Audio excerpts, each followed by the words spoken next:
Halo, apa kabar? Nama saya Nico Omariongkere, VP Research and Analysis dari PT Valbury Asia Futures. Welcome to Valbury News. Hari ini saya ingin menyampaikan laporan research terbaru kami mengenai The Markets are Completely Addicted to QE, di mana kita akan melihat bersama-sama bahwa pasar, terutama bursa saham, benar-benar kecanduan terhadap stimulus yang diberikan sama The Fed. Oke, dalam video komentar hari ini saya akan coba menunjukkan bahwa sebetulnya market pada saat ini benar-benar kecanduan terhadap QE. Nah, kenapa demikian? Karena kita melihat belakangan ini volatilitas di pasar mulai meningkat seiring dengan penghentian QE yang akan dilakukan oleh kepala The Fed yang Anda bisa melihat di gambar ini, Janet Yellen. Jadi boleh dikatakan bahwa market itu seperti seorang junkie yang membutuhkan stimulus secara terus-menerus. Dan karena kalau dicabut misalnya stimulusnya, dia langsung mengamuk, tanda kutipnya, dan menunjukkan bahwa volatilitasnya itu benar-benar meningkat. Nanti kita akan melihat juga di beberapa chart berikutnya seperti apa volatilitasnya. Nah, saya juga sering mengatakan di berbagai seminar bahwa sebetulnya pada saat ini, it's print or die. Dengan kata lain, ada dua kemungkinan pada saat ini. Kalau misalnya The Fed itu benar-benar berhenti mencetak uang dan tidak mencetak uang lagi ke depannya, kita kemungkinan besar akan masuk resesi, bahkan depresi di beberapa belahan dunia seperti misalnya Jepang dan juga Eropa. Namun kalau mereka misalnya meneruskan pencetakan uang seperti sebelumnya, saya pikir kita masih akan sedikit bisa menahan pertumbuhan ekonomi pada saat ini, dan juga kita memang ada ancaman bahwa kita akan masuk ke inflasi yang relatif tinggi ke depannya. Jadi pada saat ini Janet Yellen sudah mengumumkan dia akan berhenti mencetak uang pada akhir bulan ini. Cuman saya bikin prediksi pada saat ini bahwa kemungkinan besar tahun depan dia akan kembali menelan ludahnya istilahnya dan mencetak uang lagi dalam bentuk QE4 atau QE4. Nah, kalau kita melihat kutipan ini penting sekali dari Bob Janjua yang bekerja di Nomura. Dia bilang, when QE1 ended, the S&P 500 fell just under 20% in a roughly 3-month period before the QE2 recovery. Nah, lalu when the QE2 ended, the S&P 500 fell about 20% in a 3-month period before the next Fed-inspired bounce, aided by the ECB. Waktu itu juga dibantu oleh ECB atau European Central Bank. Nah, lalu QE3 is ending this month. The S&P 500 peaked in the low 2000s in August, September, so minus 20% in 3 months will take us to 1600 by late November. This is clearly not a scientific analysis, but it may provide some food for thought. Artinya, kalau kita melihat ke belakangnya, ketika QE1 dihentikan, S&P 500 turun sekitar 20%. Lalu ketika QE2 dihentikan, kembali pasar S&P 500 turun sekitar 20%. Lalu kalau kita misalnya meneruskan pemikiran seperti itu ke depannya, artinya kalau misalnya sekarang pencetakan dari The Fed itu dihentikan, artinya kita bisa kembali turun 20% yang bisa tercapai pada akhir bulan November. Nah, kalau kita melihat S&P 500, targetnya dengan demikian di sekitar 1.600. Nah, kalau kita melihat chart ini sebetulnya 1.600 itu bukan angka yang asal-asal dan sangat-sangat masuk akal. Karena kalau kita melihat misalnya Elliott Wave Structure dari S&P 500 itu sendiri, itu masuk akal karena kita melihat wave 1 sudah selesai, lalu kita punya wave 2 di sini A, B, C, lalu kita naik sekarang dalam wave 3 kita melihat juga di sekitar 2000-an, kita melihat high-nya kemarin, lalu dia juga sudah break kemarin tapi naik lagi di atas trendline di sini. Namun saya pikir nanti juga ada contohnya bahwa itu tidak akan bertahan dan kita akan kembali koreksi bulan depannya.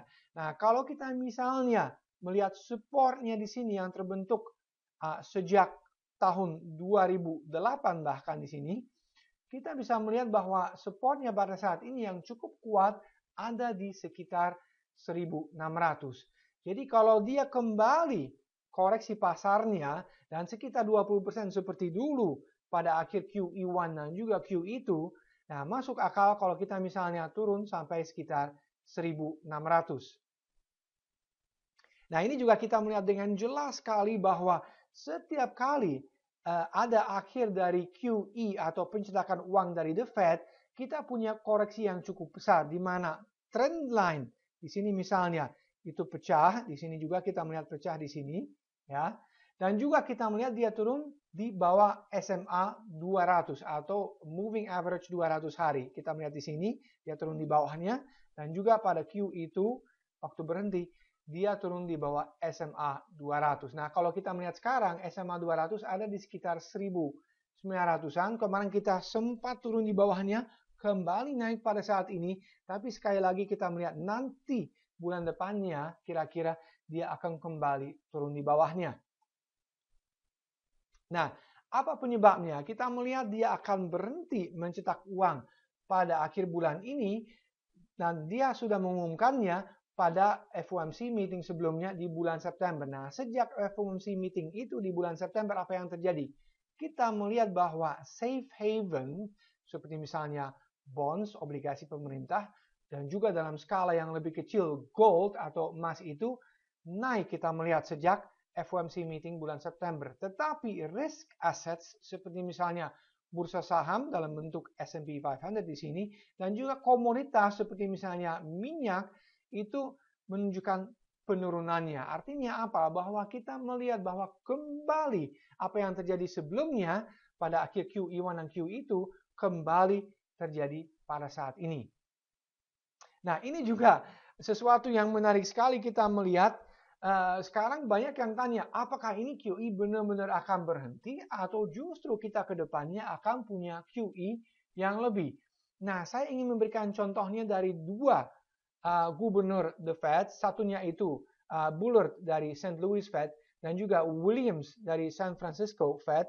Kita melihat mereka sepertinya menunjukkan kepribadian ganda atau schizofrenia, di mana mereka bisa berubah pikirannya dengan cepat sekali. Kalau misalnya bursa di atas, Bullard mengatakan, oh saya rasa kita harus mengurangi stimulus pada saat ini juga gitu. Tetapi setelah turun cukup signifikan, dia mengatakan, oh, kayaknya seharusnya kita harus menunda akhir dari QE. Jadi yang mana benar? Apakah kita harus berhenti atau mengurangi stimulusnya atau kita justru harus menundanya? Jadi ini lucu tapi nyata. Ini dalam hanya beberapa hari beda aja, dia bisa membicarakan hal yang sangat-sangat jauh berbeda gitu.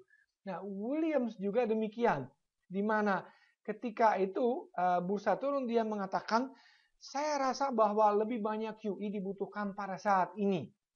Namun beberapa hari kemudian ketika bursa naik, dia mengatakan, oh saya melihat itu bahwa perekonomian itu mulai makin membaik. Jadi ini juga merupakan dua statement yang jauh berbeda dalam hanya beberapa hari yang berbeda pula gitu. Jadi kita melihat sebetulnya bahwa The Fed itu sama sekali tidak tahu apa yang harus dilakukan. Dan mereka itu bingung juga seperti kita semuanya apa yang harus dilakukan ke depannya. Nah, ini juga menarik sekali chartnya dan kenapa tadi saya mengatakan bahwa bulan November kemungkinan kita akan turun. Ini buktinya kita melihat QE1 berhenti, trendline pecah, lalu dia naik lagi, mencium trendline dari bawah, kita suka mengatakannya a kiss, lalu dia turun lagi dan